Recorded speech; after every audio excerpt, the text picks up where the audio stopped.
ही आत्ताची दृश्य आपण पाहतोय ती त्याच विमानाची दृश्य आहेत, रनवेची ही दृश्य आहेत की जेव्हा विमानानं टेक ऑफ केलेलं होतं. अर्थातच CCTV कंट्रोल रूममधनं ही दृश्य मिळालेली आहेत. विमानाचं टेक ऑफ अगदी व्यवस्थित झालेलं होतं. विमान आकाशात उंच गेलं, जवळपास 700 फूट उंचीपर्यंत हे विमान पोहोचलेलं होतं आणि त्यानंतर मात्र काहीतरी बिघाड झाला आणि मग 16 किलोमीटर अंतरावरतीच हे विमान पुन्हा खाली आलं. ते भिंतीला धडकल्याचं बोललं जात आहे आणि एअरपोर्टवरनं सुद्धा लक्षात येईल अशा पद्धतीनं या विमानाचा अपघात झालेला आहे. त्यामुळे अर्थातच एअरपोर्ट अथॉरिटीला सुद्धा याची कल्पना असणार की काहीतरी गडबड झाली आहे. या एअरपोर्ट परिसरातल्या CCTVमधनं दिसणारी ही दृश्य आहेत की हे विमान कशा पद्धतीनं अपघातग्रस्त झालं. विमानाच्या वैमानिकानं एक मेसेज सुद्धा पाठवलेला होता ATCला, कारण हा जो सगळा भाग आपण पाहतोय तो रनवेचा भाग आहे, तारांची कुंपणं आहेत, त्यामुळे हा एअरपोर्टचाच भाग आहे.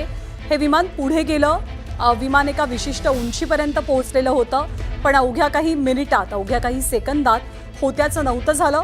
16 किलोमीटरचा जो टप्पा आहे तिथेच हे विमान पोहोचलं, त्या पट्ट्यामध्ये जाऊन, आणि विमान दुर्घटनाग्रस्त झालं. विमान अपघाताचा हा रनवेवरचा व्हिडिओ सुद्धा आता समोर आलेला आहे की विमान एका उंचीवरती स्थिरावत असतानाच ते पुढे जाऊ शकलं नाही.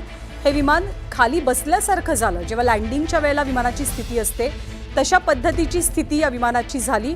हे विमान निश्चितपणे कुठेतरी आदळलं आणि त्यानंतर एक मोठा स्फोट झाला. धुराचं साम्राज्य पसरलं आणि जवळपास सर्व प्रवाशांचा मृत्यू या विमान दुर्घटनेमध्ये झालेला आहे.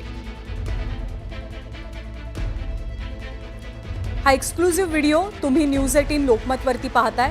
या विमानाचे वेगवेगळ्या अँगलनं कुणी नागरिकांनी शूट केलेले व्हिडिओज आत्तापर्यंत आपण पाहिलेत, पण हा अर्थातच CCTVचा व्हिडिओ आहे ज्यामध्ये स्पष्टपणे दिसतंय की विमानानं टेक ऑफ तर केलं, पण काही सेकंदातच वैमानिकानं ATCला एक कॉल केलेला होता. याला मेडे कॉल म्हणजे आपत्कालीन परिस्थितीमध्ये केला जाणारा फोन असं म्हणतात, पण ATCचं असं म्हणणं आहे की या कॉलला रिस्पॉन्स देण्याच्या आधी किंवा वैमानिकाशी जेव्हा पुन्हा संपर्क साधण्याचा प्रयत्न केला तोपर्यंत सगळं काही संपलेलं होतं, होत्याचं नव्हतं झालेलं होतं, विमान दुर्घटनाग्रस्त झालेलं होतं. याच परिसरामध्ये BJ मेडिकल कॉलेज आहे, त्याचं एक हॉस्टेल आहे. त्या हॉस्टेलच्या भिंतीवरती, मेसवरती जाऊन हे विमान आदळलं. तिथे संपूर्ण या विमानाचे अवशेष आपल्याला सध्या पडलेले दिसत आहेत आणि केंद्रीय गृहमंत्री अमित शहांनी सुद्धा याच परिसरामध्ये नुकतीच भेट दिली आहे.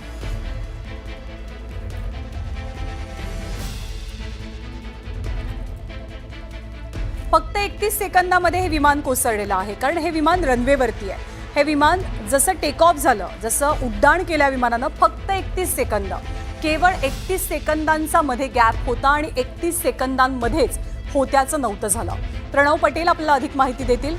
प्रणव, ये विजुअल सामने आए हैं, ये हमें दिख रहा है स्पष्ट तरीके से कि ये जो टेक ऑफ हुआ है उसके बाद कुछ ही सेकंदों में ये दुर्घटना घटी है. तो क्या जानकारी मिल रही है इस विजुअल्स के बारे में?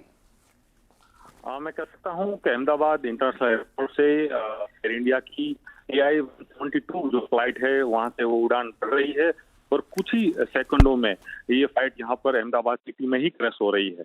जो एरिया जहाँ क्रैश हुआ है, जो मेघानी नगर जो एरिया माना जा रहा है, मेघानी नगर उससे एकदम पास ही एयरपोर्ट से है और वहाँ ये पूरी दुर्घटना हुई है.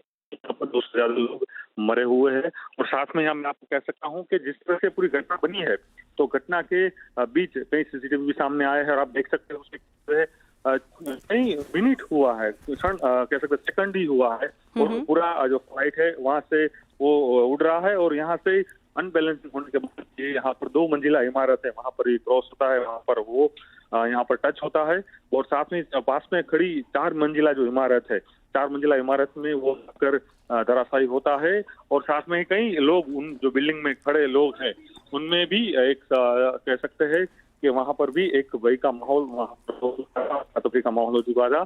कई वहाँ रेसिडेंट डॉक्टर वो वहां पर रह रहे थे क्योंकि ये बात की एशिया की सबसे बड़ी जो सिविल हॉस्पिटल है, उनके जो BJ मेडिकल स्टूडेंट जो होते हैं सब के हेल्थ के स्टूडेंट है वो यहाँ पर रह रहे थे और वहां पर ही ये पूरा प्लेन 4 मंजिला पर पहले एक जो ये कह सकते हैं कि 3 तबके में पहली बार 2 मंजिला इमारत है उसमें एक प्लेन होता है फिर वो वहां से उड़कर 25 या 30 फुट जाकर जो 4 मंजिला इमारत है वहां पर जाके वो क्रैश होता है और पूरी घटना उसमें कैद होती है। लेकिन 200 से ज्यादा लोगों की मौत है। उसमें राज्य के जो पूर्व मुख्यमंत्री है वो विजय रूपाणी, उनका भी नाम यहाँ पर है और कई बड़े उद्योगपति भी है। और साथ में ही अभी भी केंद्र के गृह मंत्री अमित शाह खुद विजिट ले रहे हैं, राज्य के मुख्यमंत्री भी यहाँ पर विजिट ले रहे हैं और खुद जायजा ले रहे हैं किस तरह की घटना हुई, दुखद घटना हुई है। तो सरकार भी त्वरित एक्शन भी ले रही है। सरकार ने कह सकता हूँ एनडीआरएफ की टीम हो, आर्मी को यहाँ पर आर्मी को अपन यहाँ पर भेज दिया गया है।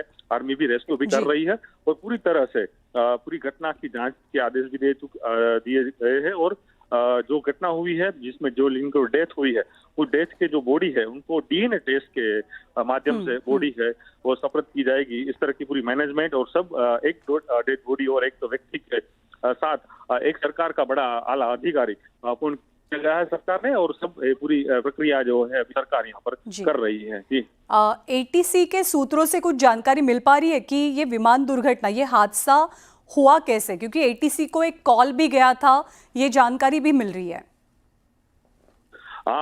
जिस तरह से वो उड़ान भरता है दोपहर को कुछ ही सेकंडों में वो जो फ्लाइट है वो उसके आगे ही 1 किलोमीटर भी अंतर नहीं है। जो ये जो कार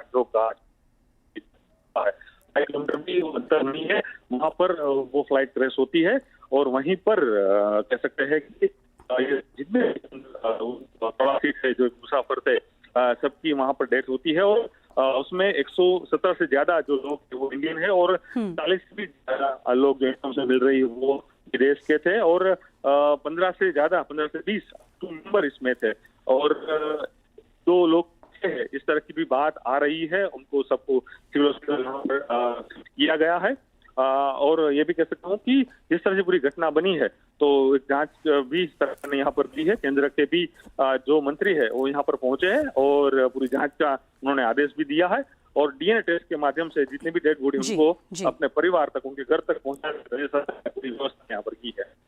प्रणव जी, बहुत बहुत शुक्रिया आपका। ताजी जानकारी जो है, अपडेट जो है आपसे लेते रहेंगे। तर हा व्हिडिओ आहे, हा विमानतळ परिसरातला सीसीटीव्ही व्हिडिओ आहे ज्याच्यामध्ये आपल्याला स्पष्ट कल्पना येते की फक्त 30 सेकंद टेक ऑफ झाल्यानंतर 31व्या सेकंदाला हे विमान खाली कोसळलं, हे विमान दुर्घटनाग्रस्त झालं। आपण आता 2 फुटेजेस, 2 व्हिडिओज पाहतोय। एक व्हिडिओ आहे एका बाजूनं किंवा एका अँगलचा असं आपण म्हणूया, जो एखाद्या सर्वसामान्य रहिवाशानं शूट केलेला असेल, ज्याच्यामध्ये दिसतंय की एका ठराविक उंचीवरनं विमान पुन्हा एकदा खाली येतं, विमान कोसळतं आणि मोठा ब्लास्ट होतो। पण या दृश्यांमध्ये आपल्याला अंदाज येत नाही की हे विमान एअरपोर्टपासून किंवा रनवेपासून किती अंतरावरती आलेलं असावं। पण जो दुसरा व्हिडिओ आहे त्याच्यातनं आपल्याला स्पष्टपणे समजतंय की अवघ्या काही किलोमीटर अंतरावरतीच जाऊन अवघ्या काही सेकंदानंतरच या विमानाचा अपघात झालाय। कारण विमानानं फुल टेक ऑफ केलेलं होतं, विमान स्थिरावू पाहत होतं, पण काहीतरी गडबड झाली, तांत्रिक अडचण कदाचित आलेली असेल। जेव्हा संपूर्ण अपघाताची चौकशी होईल, काही पुरावे मिळतील, ब्लॅक बॉक्स मिळेल,